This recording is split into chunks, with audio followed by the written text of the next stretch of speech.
de Patrimonio Histórico está aquí Juan Antonio Arenilla y quisiera darle las gracias personalmente, ¿no?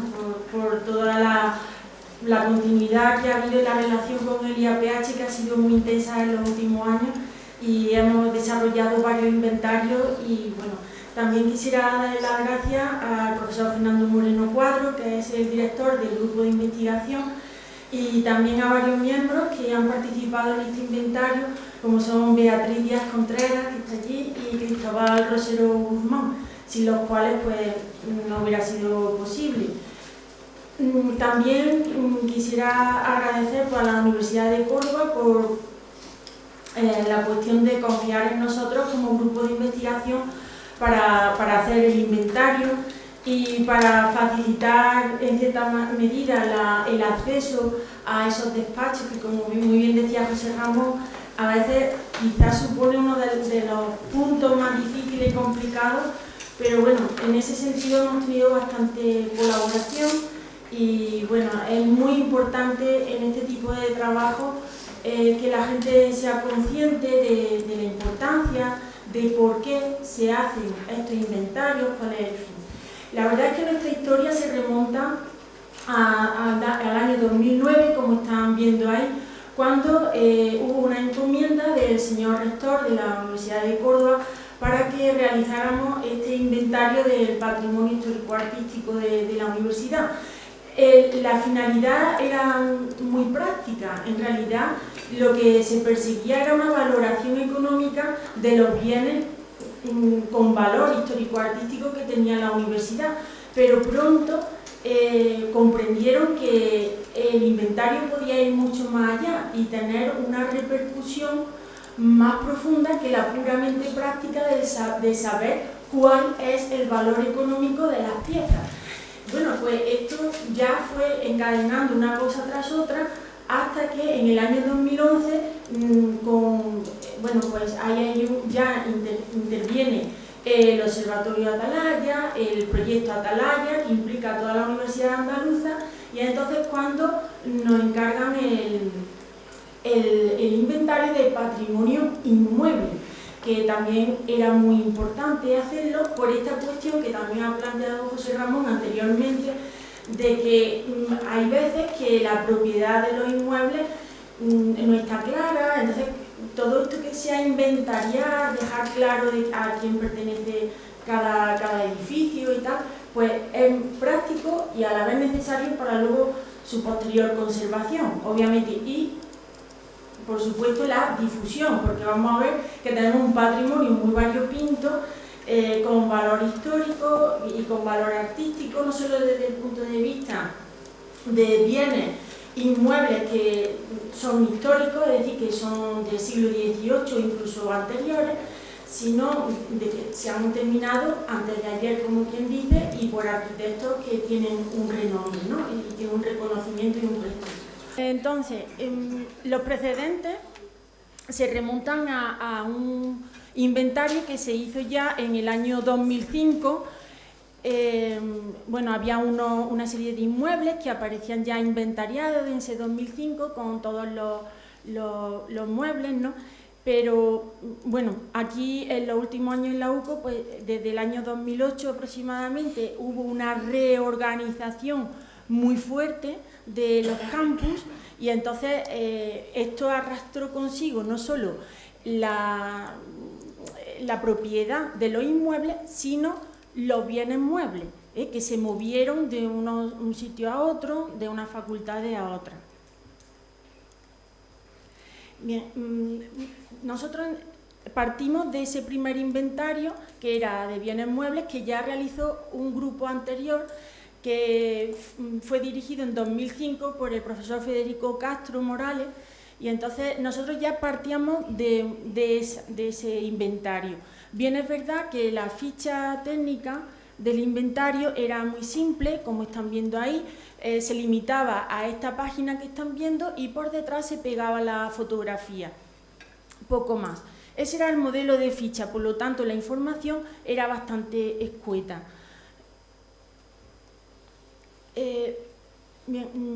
Se detectó que había inmuebles que no habían sido contemplados en el inventario de 2005 y otros que habían ya dejado de ser propiedad de la UCO por estos cambios que se habían producido.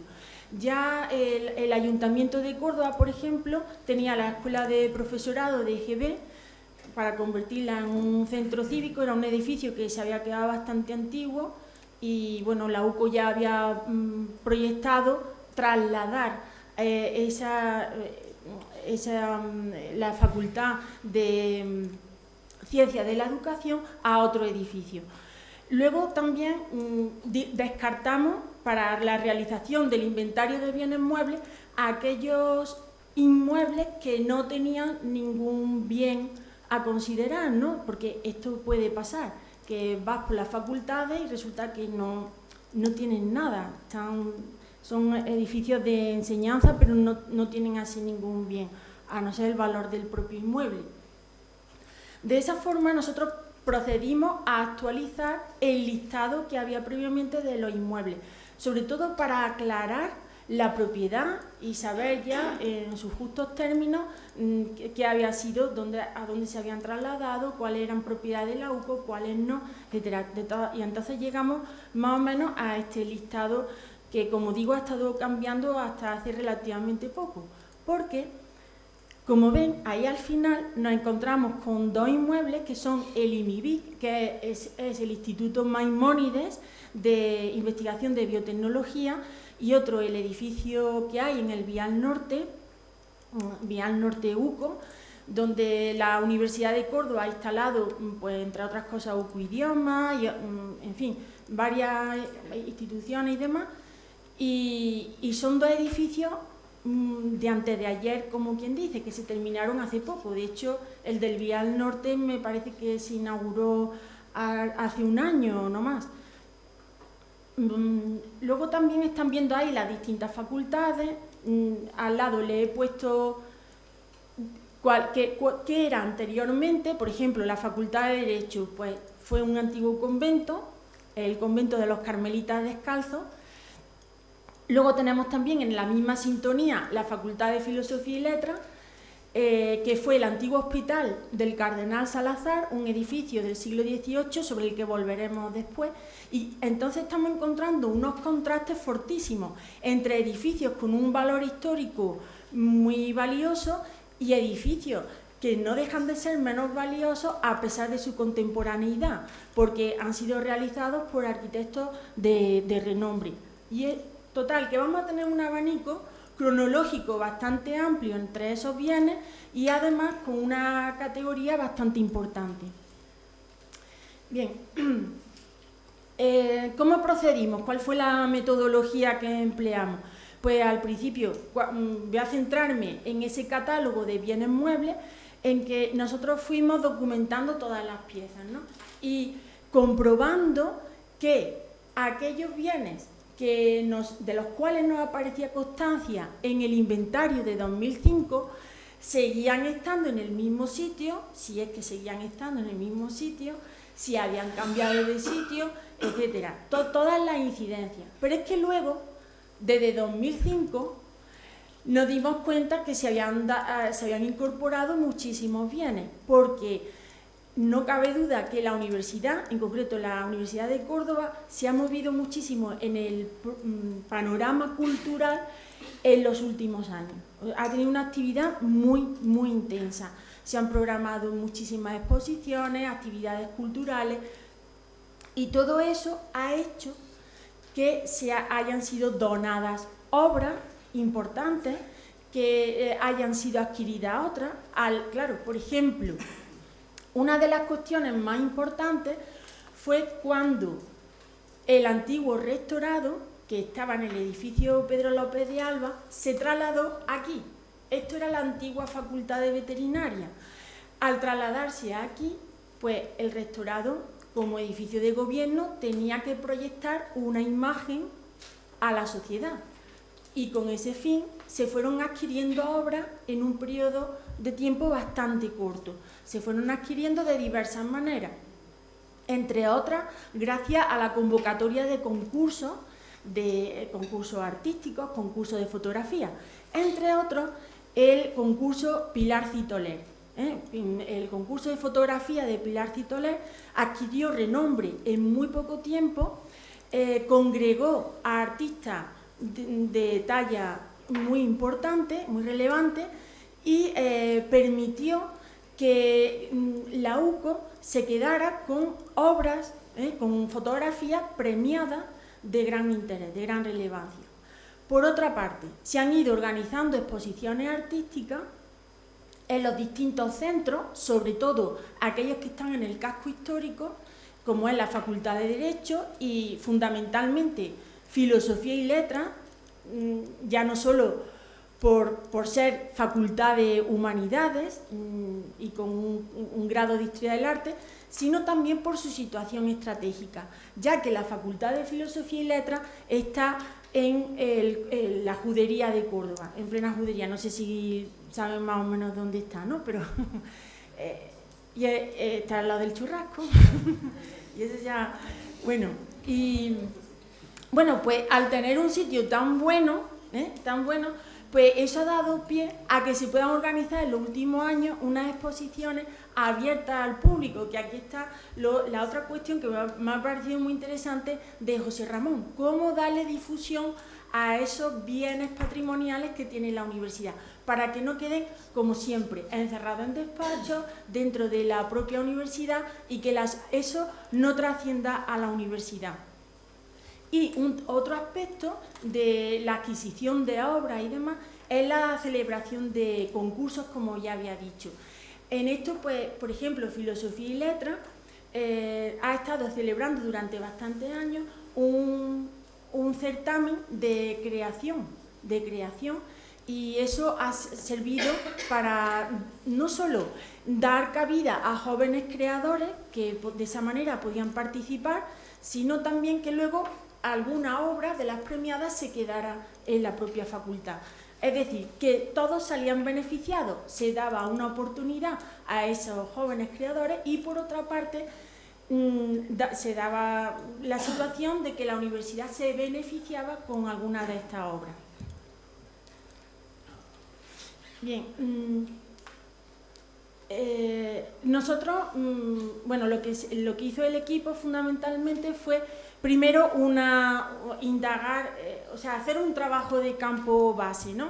Pues ir con una ficha básica en la cual pues se iban tomando los datos más fundamentales acerca de esos bienes. En esto ya teníamos en cartera una experiencia bastante amplia, como bien puede dar fe Juan Antonio Arenilla, ¿no?, con el inventario de bienes muebles de la Iglesia Católica, y entonces de ahí ya teníamos cierta experiencia, aprendimos mucho con ese inventario. Total, que se hizo ese trabajo de campo, ahí ven todos los registros que íbamos recogiendo, que luego servirían para volcar esa información en el SIFA. Y aquí otra vez, pues gracias al Instituto Andaluz de Patrimonio Histórico por facilitarnos la base de datos, porque nos vino muy bien para volcar esa documentación y bueno, pues de esa forma contribuir mutuamente, y yo creo que esto es una manifestación de cómo el trabajo en equipo muchas veces redunda en beneficio de más personas, ¿no?, y de varios colectivos. Bueno, pues seguimos esos criterios, esa metodología que se aplicaba en el IAPH, con esa experiencia que ya teníamos, y aquí hemos puesto un poco pues los inconvenientes con los cuales nos encontramos, ¿no? Por ejemplo, la denominación de los inmuebles, pero esta cuestión pues fue pronto salvada con la colaboración del IAPH y con toda su buen hacer, porque la verdad que ahí pues se mostraron muy abiertos y recogieron todas las necesidades que nos iban surgiendo sobre la marcha, ¿no? Pues por ejemplo, sobre esa denominación de los inmuebles, ¿no? ¿Cómo fuimos volcando esa documentación que íbamos cogiendo, que íbamos tomando? Pues, por ejemplo, en la capilla de San Bartolomé, que está en la Facultad de Filosofía y Letras, pues nosotros entendimos que al formar parte de la facultad debía estar metida dentro de la facultad, y esto pues en el IAPH nos permitieron que lo pusiéramos, lo cual para nosotros era como dar una unidad y no disgregar esa capilla que es de finales del siglo XIV, la antigua iglesia de San Bartolomé, no disgregarla de lo que era la facultad, a pesar de que la facultad se había construido en el siglo XVIII bajo el patrocinio del cardenal Salazar, y el cardenal lo que hizo fue englobar esa antigua iglesia de San Bartolomé, que se había fundado como consecuencia de la persecución de los judíos, del asalto a la judería en 1390. Entonces, esa antigua iglesia de San Bartolomé había quedado ahí como una especie de isla. Sabemos que había unas casas donde hoy está la Facultad de Filosofía y Letras, y cuando el cardenal Salazar decide fundar el hospital en 1704, que lo que él decide no es fundar un hospital, sino era un colegio para los niños cantores del coro de la catedral. Pero hubo una epidemia de peste en la ciudad, y entonces el padre Posada, en representación de la ciudad, fue al cardenal Salazar y le pidió que cambiara de idea, y en lugar de hacer un colegio para niños cantores, hiciera un hospital. Funda entonces un hospital, y él se da cuenta que la iglesia esa antigua iglesia de San Bartolomé, que si tienen ocasión de ir a verla, deberían ir a verla, pues esa antigua iglesia de San Bartolomé, él se dio cuenta que había una cofradía antigua, que los pobres estaban fatal de dinero, y entonces decide incorporarla. Y la incorpora al hospital. Le dice: veniros conmigo, que yo voy a proteger. Y de esa manera, esa iglesia se ha quedado vinculada al hospital, y es como se explica que hoy esté dentro de la Facultad de Filosofía y Letras, ¿vale? Bien, bueno, ahí tienen las otras incidencias que nos fuimos dando cuenta que existían, y bueno, esto es la base de datos que nos vino muy bien, el SIFA, que supongo que Juan Antonio lo explicará o lo habrá explicado. Yo no digo algo o no, o paso rápido. Ah, no, bueno, es que en realidad esto ya queda desfasado, ¿no? Entonces esto es como volver a la prehistoria, y ya pues estamos más modernos. Entonces, perdón. Bueno, pues esta fue la base de datos que nosotros nos manejamos. Ahí ya tiene la denominación, era lo primero que se hacía. Bueno, voy a pasar muy rápido. Esto supongo que lo conocerán todos, y así es que nada, esto son pantallazos y ya está, ¿vale? Nosotros lo que hicimos fue proceder a la asignación de códigos a cada bien. Ya saben que esa aplicación, el SIFA, va generando unos códigos, y luego las fotografías van con el mismo código que le asigna el SIFA. Bien, hago un paréntesis aquí.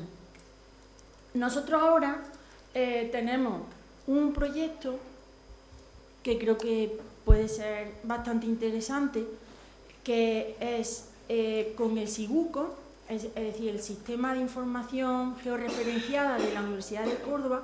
Ellos tienen los planos de todos los edificios que forman parte de la universidad.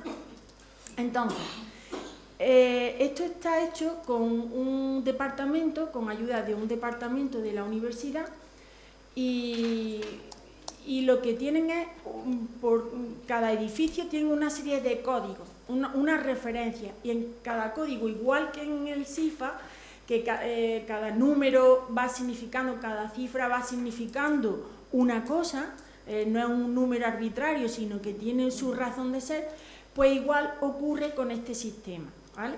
Entonces, ellos tienen un código, y ahora lo que nosotros les hemos propuesto es que, igual que ellos tienen, voy a poner un ejemplo un poco tonto, pero que es real, igual que ellos tienen controlados dónde están todos los extintores de la Universidad de Córdoba, lo que viene muy bien para cuando vienen los técnicos, saber dónde tienen que ir y ver si están vacíos o tal. Nosotros lo que estamos proponiendo es que hagan lo mismo, pero con los bienes patrimoniales.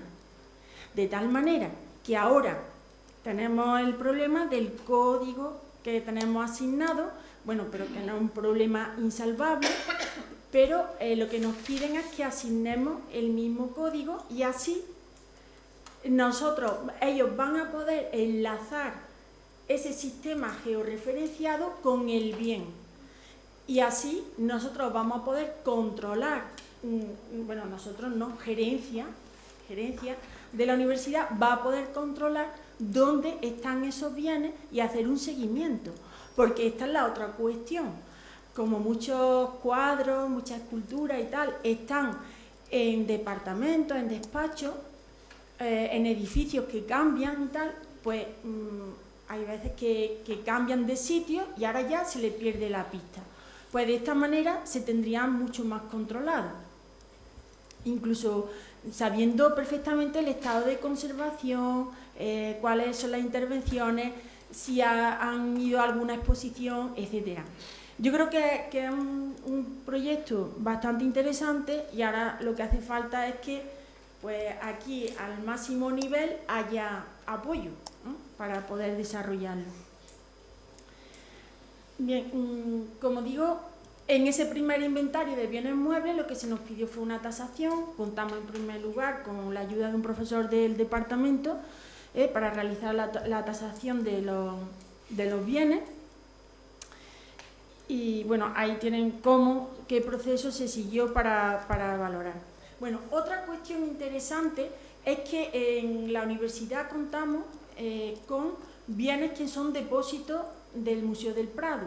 Esas obras están todas prácticamente aquí en el rectorado y entonces, bueno, aquí hay que ver la casuística de los bienes, cuál es la particularidad de cada bien. Es decir, que si son obras en depósito, pues en este caso del Prado son inspectores del Prado los que vienen, conservadores del Prado los que vienen a controlar si esas obras están en buen estado de conservación y demás. Aquí les traigo varios ejemplos que llegaron a través del Museo de Bellas Artes de Córdoba y fueron depositadas en la universidad. ¿Bien? Ay, perdón, creo que me he ido para atrás. Ah, no. Sí, por ejemplo, en el caso de la Facultad de Filosofía y Letras, que tiene varios escudos en la portada, dentro, por la cuestión del Cardenal Salazar, pues ahí ya pues, se entraron, la valoración económica entró dentro del inmueble. También nos topamos, y por eso es muy bueno el hacer un inventario, con obras que no aparecían por ningún lado, que estaban en el inventario de 2005, pero que cuando nos pusimos a mirar por todos los sitios buscándolas, pues no dábamos con ellas. Y estas son, eso vino muy bien, ¿no?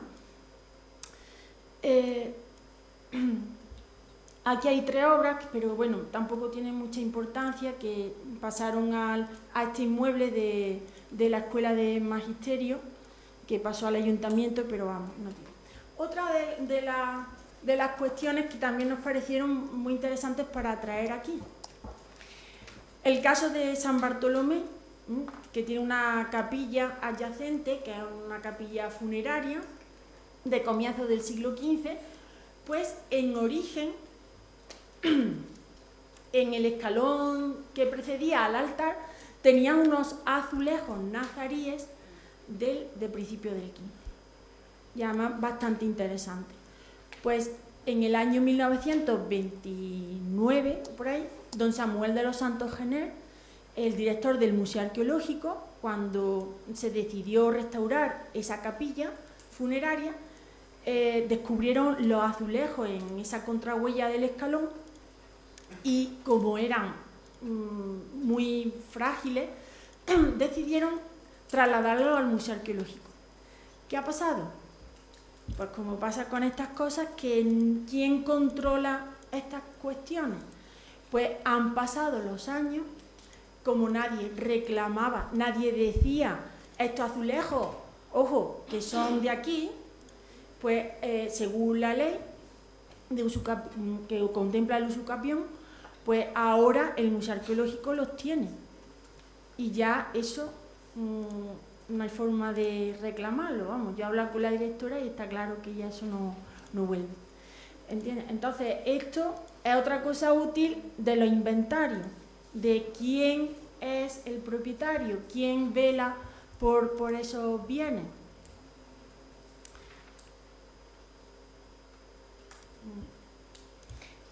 La restauración, pues en esa misma iglesia de San Bartolomé pone capilla, pero bueno, antiguamente era una iglesia con una capilla funeraria adyacente. Lo que pasa es que ha quedado integrada en la facultad y de ahí el nombre de capilla, porque quedó como una capilla de la facultad.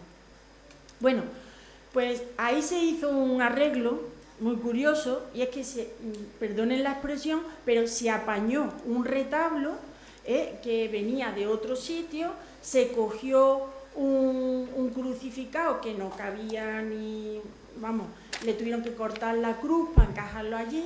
Luego buscaron dos imágenes, una de una virgen supuestamente, otra de un San Juan supuesto, pero el caso es que como el edificio es propiedad de Diputación, pues esas imágenes, el decano, un antiguo decano de Filosofía y Letras, dijo, están fatal, a ver si Diputación las puede restaurar. Llega a Diputación, nos la llevamos y la restauramos. Va a la escuela taller. A la escuela taller. Con toda la buena fe, y yo no lo cuestiono, con toda la buena fe, bueno, yo fui a ver las imágenes para reclamarlas. Una vez que se restauró la capilla, que la entrega fue en el año 2010 y se abrió al público, pues yo dije, las imágenes, después de tantísimos años, ya tienen que estar restauradas. Entonces fui y indagué a ver dónde están las imágenes y ya fui allí a la escuela taller de Diputación, después de muchas aventuras, y ya el maestro mayor de la escuela taller me enseñó las imágenes. Y yo, de verdad, no cuestiono su obra y toda la buena voluntad y tal, pero claro, cuando yo vi la supuesta Virgen María y me dice, no, es que aquí le cortamos la cara, así, y entonces le hemos puesto otra, porque la que tenía, no. Y el San Juan, supuesto, dice, tenía la mano así para abajo. Y dije, estaba muy raro, así que se la pusimos para arriba. Se la cortamos y la pusimos para arriba. Porque claro, nosotros lo que pensamos es que no era tal San Juan, que sería un santo, Santiago con el báculo, no sabemos. Y entonces pues yo, ni corto ni perezoso, pumba, la mano para arriba. Luego, por supuesto, ya se pueden imaginar las manitas de pintura para arreglarla y ponerla decente y demás. Y el corte del crucifijo para que cupiera allí como era conveniente. Total, que ya, pues nada, volvieron a casa y allí están, por si las quieren ver. Pero hacen una labor encomiable también, lo que pasa es que hay que estar con 100.000 ojos. Bien, bueno, esto es, claro, el SIFA estaba muy bien, pero ya esto lo han arreglado, porque nosotros le hicimos sugerencias, los problemas que nos encontrábamos cuando queríamos inventariar arte rabiosamente contemporáneo, y había pues términos que no aparecían y bueno, pues ya ellos enseguida pues se pusieron manos a la obra. Aquí yo les traigo distintas obras para que vean pues la riqueza patrimonial que hay, y sobre todo del legado más antiguo, pues lo que hemos recibido del edificio Pedro López de Alba, que está, bueno, por si alguna vez tienen que ir o lo que sea, la calle Alfonso XIII, frente al convento de Capuchina. Y bueno, ¿por qué es interesante? Porque ahí había un fondo antiguo muy interesante, que venía todo, y esto también es muy curioso, porque aunque la Universidad de Córdoba es relativamente reciente, empieza en la segunda mitad del siglo XIX, pero ya en el siglo XVI hay una inquietud por fundar una escuela de carácter universitario y demás, que era el Colegio de la Asunción, hoy donde está en la Plaza de las Tendillas, donde está el caballo del Gran Capitán, fue allí, bueno, el caballo y el Gran Capitán, y entonces allí estaba hoy el Instituto Góngora, que tiene una capilla barroca preciosa, con un retablo magnífico que casi nadie conoce, y todo eso formaba parte de ese antiguo colegio, donde empezó ahí fue todo el germen, y lo fundó Pedro, no este señor que estamos viendo, fue también muy importante. Bueno, pues Pedro López de Alba, que era un doctor, fue el que dio una suma de dinero muy importante, porque él quería que los futuros sacerdotes tuvieran un colegio donde estudiar y formarse.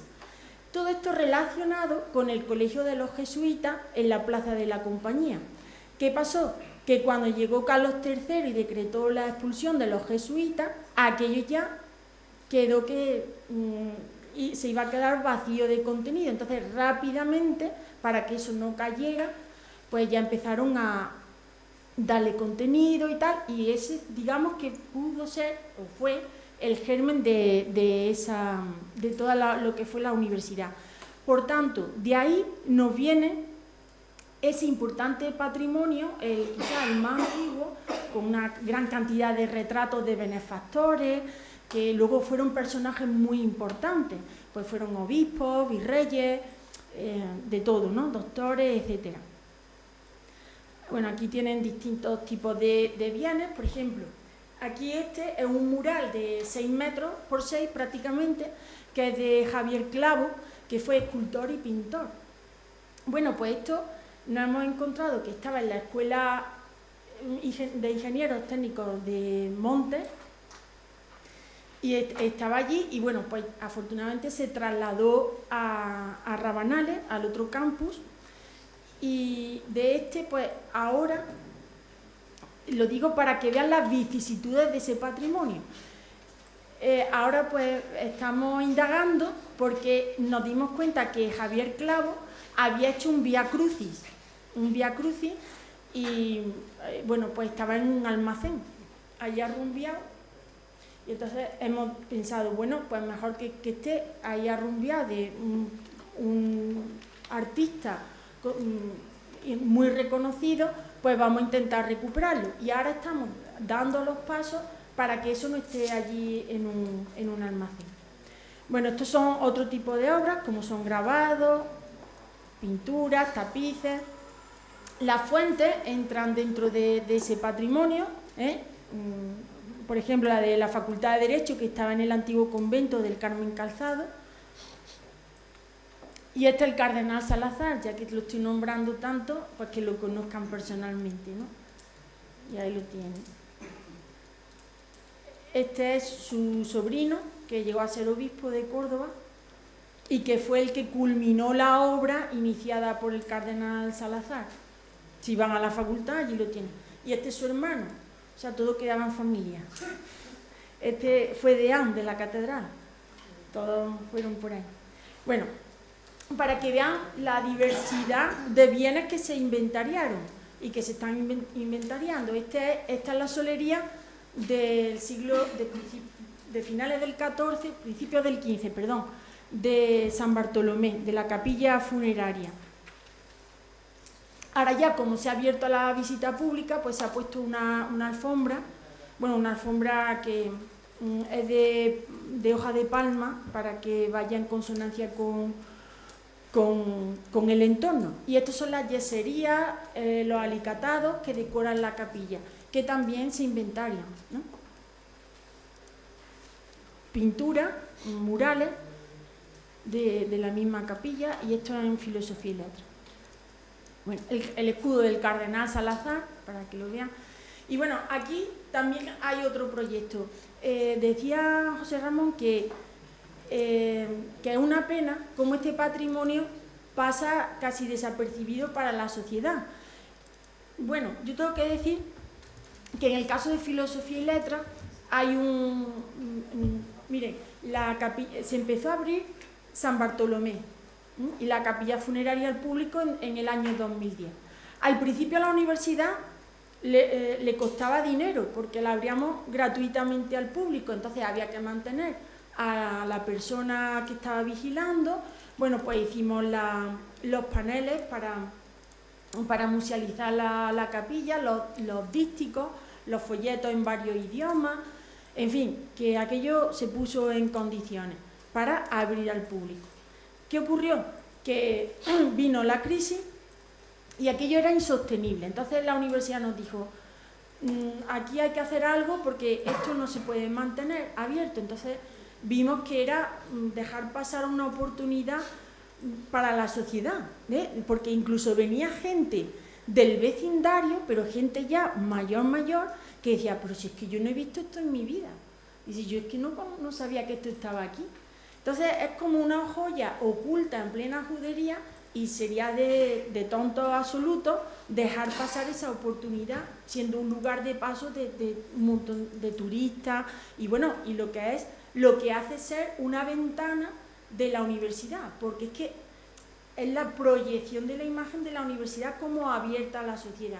Y además, ahora que se nos llena la boca hablando de transferencia del conocimiento, era una oportunidad para dar visibilidad a la investigación que se había hecho en torno a la capilla y que se sigue haciendo.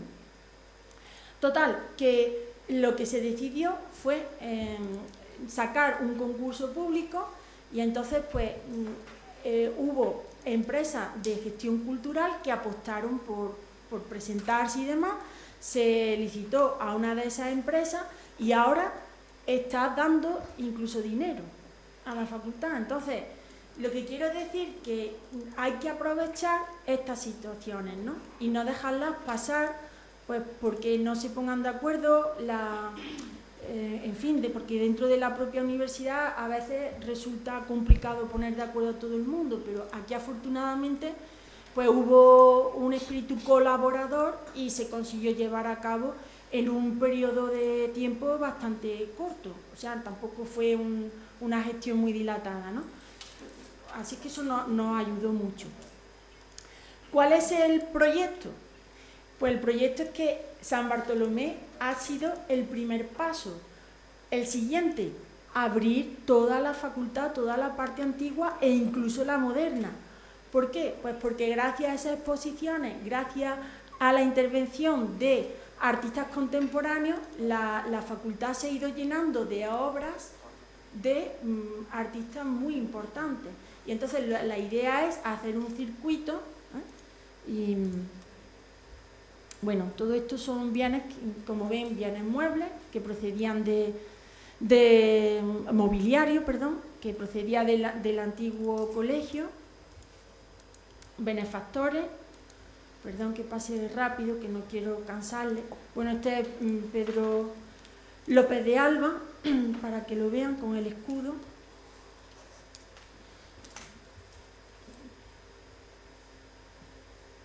Muchos retratos, pero todos son personajes interesantes.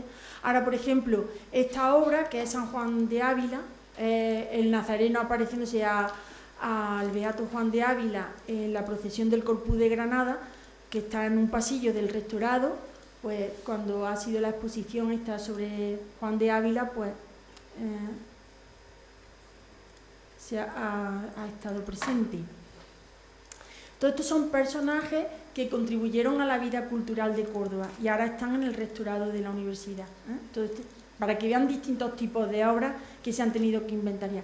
Esto es fotografía y fue el primer premio Pilar Citoler. Es decir, se convocó ese premio que ha tenido continuidad a lo largo de los últimos años y entonces estaba dotado económicamente y es una de las obras. Vale.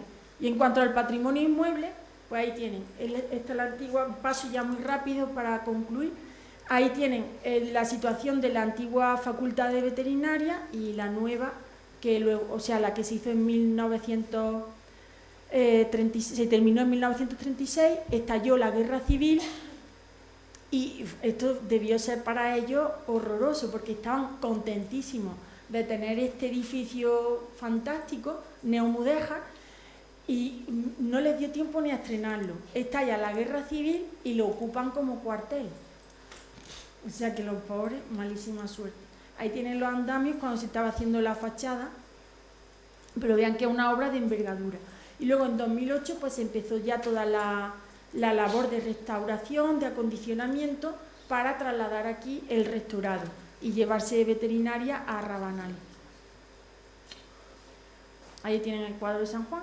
Bueno, ahora, respecto a los bienes inmuebles, pues lo que vemos es una colección fantástica de edificios que nos han ido legando arquitectos importantes, algunos con reconocimiento internacional, que contrastan con la antigüedad de ciertos edificios como la Facultad de Derecho, en el Carmen Calzado. Esto es también otra cuestión, la adaptación de espacios antiguos a usos modernos y todo lo que choca con la ley de patrimonio. Algunas partes son declaradas BIC y entonces pues hay que adaptarse a las exigencias de la legislación para no alterar estos espacios, ¿no? O alterarlos en la mínima medida de lo posible. El campus de Rabanales, que está en las afueras de Córdoba, pues se asienta donde estaba la antigua Universidad Laboral, fundada en época de Franco, que era para acoger a chicos que estuvieran estudiando pues lo que hoy equivaldría a una formación profesional. Pues era en su época, detrás de la de Gijón y Sevilla, la de Córdoba fue también muy importante, con instalaciones magníficas, con piscina olímpica, piscina para los tiempos que ocurrían entonces. Entonces, todos esos edificios, cuando eso dejó ya de ser universidad laboral, pues fueron pasados a la universidad y ahora pues todos los edificios. Entonces, hay edificios singulares, como es la antigua iglesia, que hoy ya ven la arquitectura de esa época, que hoy es Salón de Actos, Juan 23. Se hizo un teatro griego con capacidad para 3.000 personas, estamos hablando pues eso de los años, me parece que he puesto aquí los años 50, cuando se hizo, y edificios muy novedosos en aquella época, cuando los arquitectos estaban luchando entre el espíritu cerrado de ese momento y el deseo de abrirse a otras ideas venidas de Europa, ¿no? Y del resto del mundo, de América incluso, de Estados Unidos. Aquí participaron arquitectos, escultores, pintores y tenemos un importante legado. Este otro edificio interesantísimo que ha sido recogido en el Docomomo, que fue muy innovador dentro de ese estilo, del brutalismo, la Facultad de Medicina. Como estamos viendo, bueno, por ejemplo, Gerardo Olivar y José Chastán, pues han trabajado de la mano de Rafael de la Hoz, que es un arquitecto reconocido a nivel internacional, que tiene varios premios muy importantes, o Sáenz de Oiza, el famoso de las torres del Banco de Bilbao y las torres de América, de la Avenida América. Dentro del racionalismo, este es el edificio Pedro López de Alba, que fue el antiguo rectorado, donde estuvo el germen ese el colegio de la Asunción, y es una obra del que fue también un arquitecto muy importante, porque fue arquitecto de la cuarta zona, creo, aquí en Andalucía, en estos años los años 20, 30, 40, Félix Hernández hizo muchísimas obras, muchísimas, no solo en Córdoba, sino fuera de ella. Y ahí tienen el salón de columnas, que fue el primitivo comedor para los estudiantes, esos estudiantes que estaban ahí. La Facultad de Filosofía en el casco histórico, y esto es lo que decía yo, que se va enriqueciendo con obras contemporáneas.